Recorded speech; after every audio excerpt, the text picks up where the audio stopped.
Hello, English learners. Welcome back to another great lesson here at English Pod. My name is Marco. And my name is Catherine. So, Marco, today we've got a little bit of an unusual lesson because we're talking about hypothetical situations. Right, we're talking about a unreal situation or something that may happen or may not happen.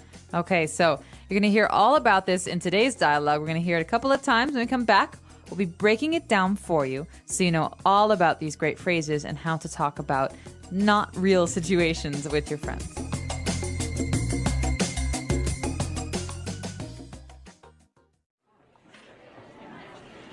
Okay, next question. If Eric asked you out on a date, what would you say? Duh, I would say yes. Eric is the most popular kid in school. Okay, my turn. What would you do if you won the lottery? Let's see. If I won the lottery, I would buy 2 tickets for a trip around the world. If you buy me a ticket, I'll go with you for sure. My dad would freak out if I even mention a trip like that. All right, this is a good one. What would your mom say if you told her that you're going to get married? If I told her that, she would faint and have me committed.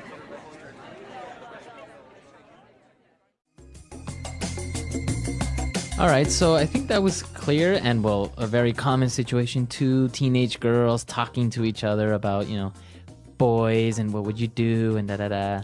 Guys do this too, so don't just put this on the girls, okay? I don't think we do it like this, though. No, but it's actually a very popular game in the car to play, the what if game. The what if game, Yeah. Exactly. And that's exactly the topic that we want to talk about today is the structure what if, which is actually called a conditional.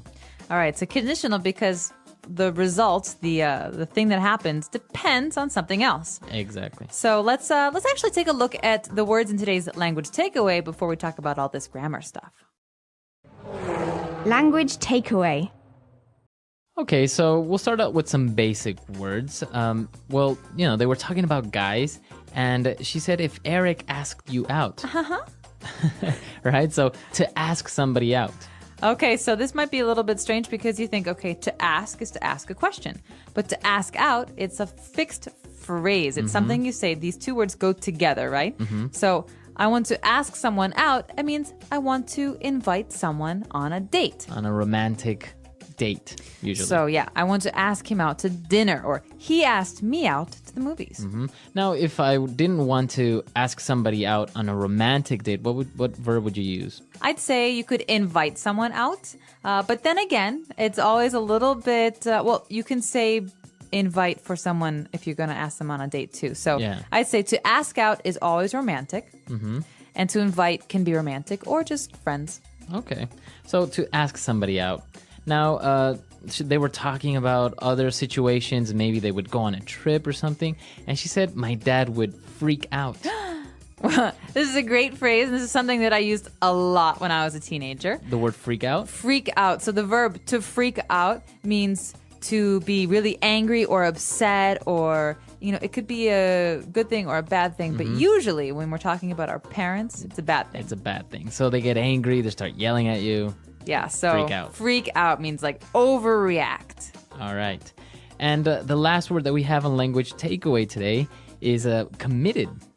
Well, let's look at the whole phrase. He says, she would have me committed. So this is actually being done to someone. Now, we did look at this word before, but basically for marriage, right? To commit to somebody, to promise. Yeah, but to have someone committed means that you're going to send them away to maybe a mental institution. Exactly. So this means they have psychological problems and someone else sends them to the hospital because they can't send themselves. Exactly. So it's always used to have someone committed, right? Right, because it's being done to them. They don't want it to happen. It's involuntary. Okay. So she had him committed. My mom's going to have me committed if I keep working 20 hours a day. Exactly. So that's the way you use it. And so now you have another way of using this verb. But now I think we should listen to this dialogue again. We're going to slow it down a little bit, and then we'll come back and look at this grammar focus that we want to talk about.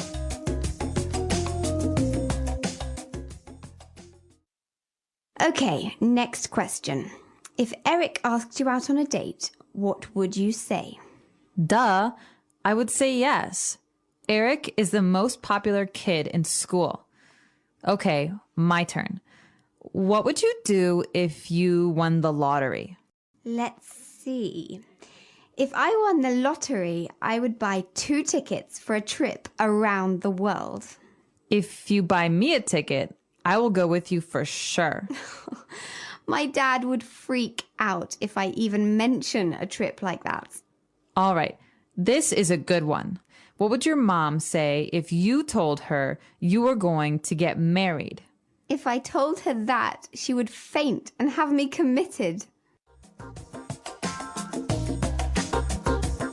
All right, so we understood all the vocab now. Now let's take a look at these unreal situations and what we were saying, the what if game. Right. So I think it's important to push these into 2 different categories, right? We have one kind where it's very unrealistic. It's probably not going to happen, that kind of situation. And the other one is a situation that could very well happen, something that's probably very common. Okay. So the first one we're going to talk about is very unrealistic situations, things that probably won't happen. Okay, so let's take a look at an example that we found in the dialogue. The most common one, and I think everybody gets asked this question, is if you won the lottery, what would you do? Okay, if you won the lottery. So this is a situation that's very uncommon, right? Not many people win the lottery. So we have to say, if you won the lottery. So we use this verb in the past tense. If you won the lottery, if this happened, what would you do? Right. All So, right. Catherine, if you won the lottery, what would you do? If I won the lottery, I would buy a boat and sail around the world with my friends. All right. So another example, again, using the same structure, right? The verb in the simple past tense, we would say, if you were stuck on an island with one other person, who would that be? All right. So if you were stuck on a desert island with one person, who would that person be? So Marco, I'm going to ask you, who would it be? I think it would be an engineer or a scientist that could probably get me off the island. What about your girlfriend? No, well, that's the point. If I can get to her quicker. Oh, okay. I would say maybe kind of romantic, but kind of not. So that's the first situation. We've got these situations like being stuck on an island, winning the lottery. These are very unlikely. But what about the other kind? But before we move on to that, you notice that we used the verb was. We didn't say if I was on an island. I said if I were, right? Or if you were. So this is the way that you use it in these conditionals. If I were you, or if you were president of the United States. Yeah, this is a rule. So this is a grammar rule. We're not going to describe why it happens because it's very, very complicated and you can look it up on our site, but we're going to describe how to use it. That's the most important. So we can say, for example, Marco, if I were you, I would dye my hair red. Why? I don't know. I think it would look cool. I don't think so. So if I were you, I would. Or if you were me, what would you do? Exactly. So we always use it like this, right? If you're going to use this conditional, always use were for the subject, never was. Right. So you can tell this is very, very big grammar issue. A lot of English speakers make this mistake. Yes, very many. So, but now you know that you shouldn't make this mistake and you can speak properly. All right. So now that we've seen these semi-unreal situations, let's move on to something that's a little bit more probable, that it may happen. Right, so we've got these situations that are common or likely. For example, in this lesson we hear, I will go with you for sure. So this is, if you buy me a ticket to travel, of course I will go with you. So if you buy, this is in the present tense. If you buy, then I will. Right. Right. So now you notice the difference. The verb is in the present, and then we use, instead of would, we use will. So again, I can say, if it rains tomorrow, I will stay home and watch TV all day. Okay, so think about this. Before we talked about going to desert islands. Now we're talking about rain and the weather. They're very, very different. The rain is very common. So we can say, if it rains tomorrow, I will need an umbrella. What about this? If we have lunch tomorrow, what will we eat? So we have lunch pretty much every day, right? Yeah, pretty much. So again, it's a situation that is very probable. So if we have lunch tomorrow, we will probably eat I don't know, pasta, I think. I'm Yeah. feeling like pasta tomorrow. Pasta, Yeah. some noodles. Yeah. All right, so Marco, let's take another listen to some of these phrases and try and figure out, while you're listening, which kind of conditional it is, first or the second. Example 1. If it's sunny today, we will go to the park. Example 2. I would get a divorce if I were you. Example 3. Mary will be very sad if Joe leaves. Example 4. We wouldn't be so late if Nick drove faster. Very good. So we heard different examples, and the first conditional is the one that we mentioned is very probable, and the second conditional is the one that's not so probable. So they're very easy to distinguish. You don't really need to know the names, just know how to use them, right? Exactly. And so just remember, if you were me, what would you do? We've got these kind of pairs, these words that go together. And the other one is more common. It's if it rains tomorrow, I will bring an umbrella. Perfect. So why don't we listen to this dialogue for the last time, just to kind of reinforce everything, and then we'll come back and talk a little bit more.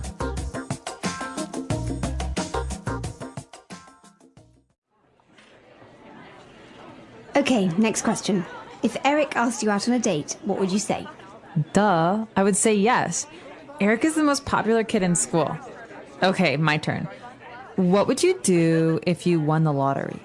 Let's see. If I won the lottery, I would buy 2 tickets for a trip around the world.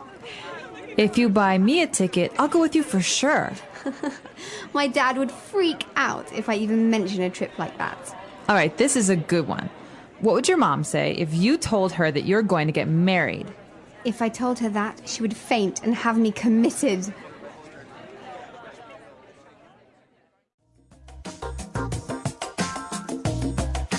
So, Marco, if we talk any more about grammar, someone's going to have me committed. It is a little bit difficult to talk about grammar, especially on a podcast, because it's such a difficult topic and it's also kind of heavy, right?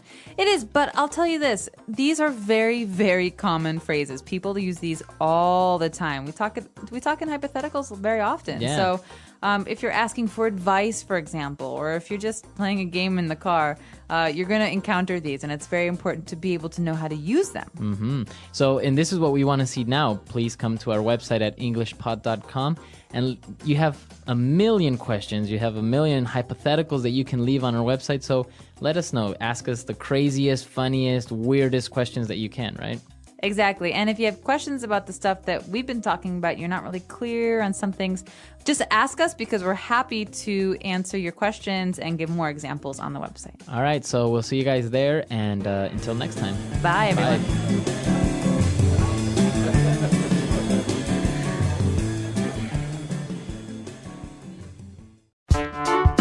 The English Pod Audio Review.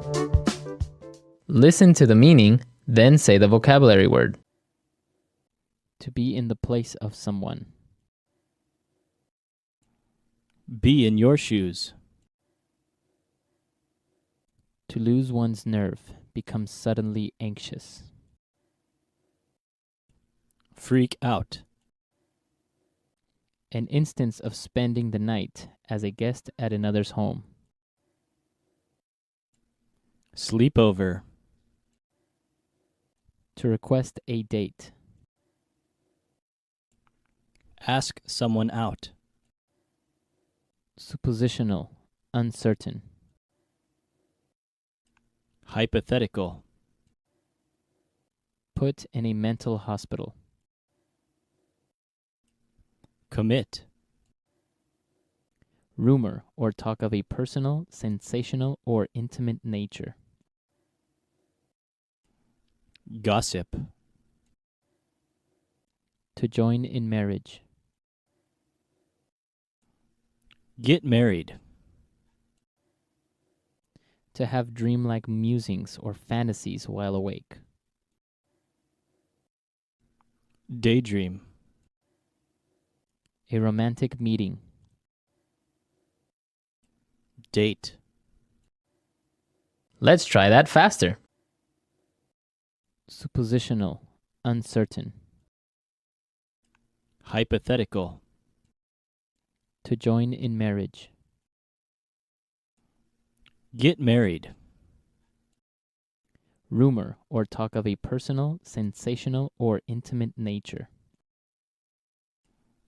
Gossip. To have dreamlike musings or fantasies while awake. Daydream. To be in the place of someone. Be in your shoes. Put in a mental hospital. Commit. A romantic meeting. Date. An instance of spending the night as a guest at another's home. Sleepover. To request a date. Ask someone out. To lose one's nerve, become suddenly anxious. Freak out. Now say the word and hear it in a sentence. Ask someone out.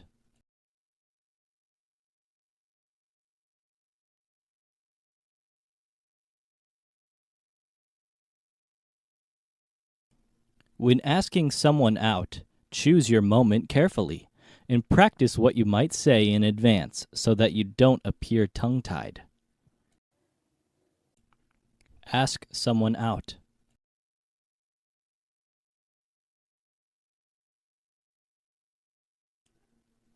I heard you asked your new neighbor out on a date. Ask someone out.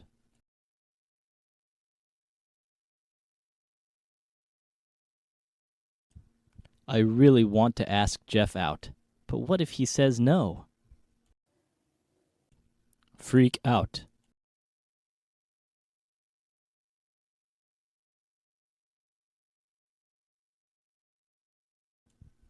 Oh my gosh. I'm going to meet Justin Timberlake. I'm totally freaking out. Freak out.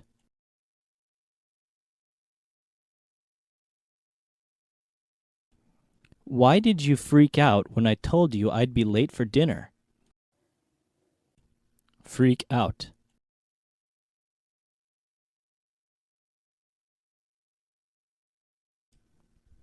Don't freak out. We can solve this problem in 5 minutes. Commit.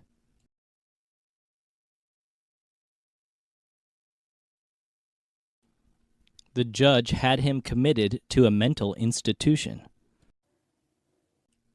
Commit.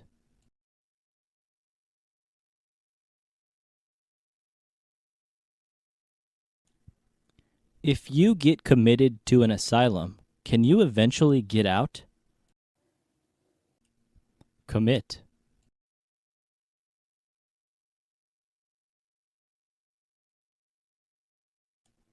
He was committed to 50 hours of community service for his crimes.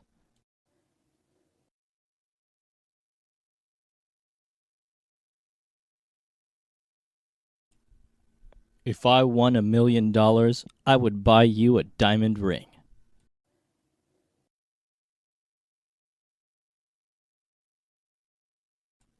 We wouldn't be so late if Nick drove faster.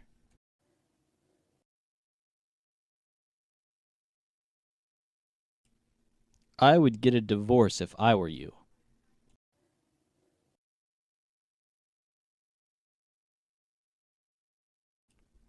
If it's sunny today, we will go to the park.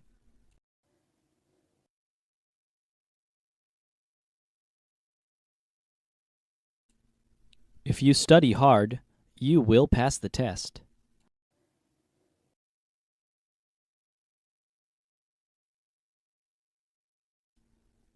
Mary will be very sad if Joe leaves.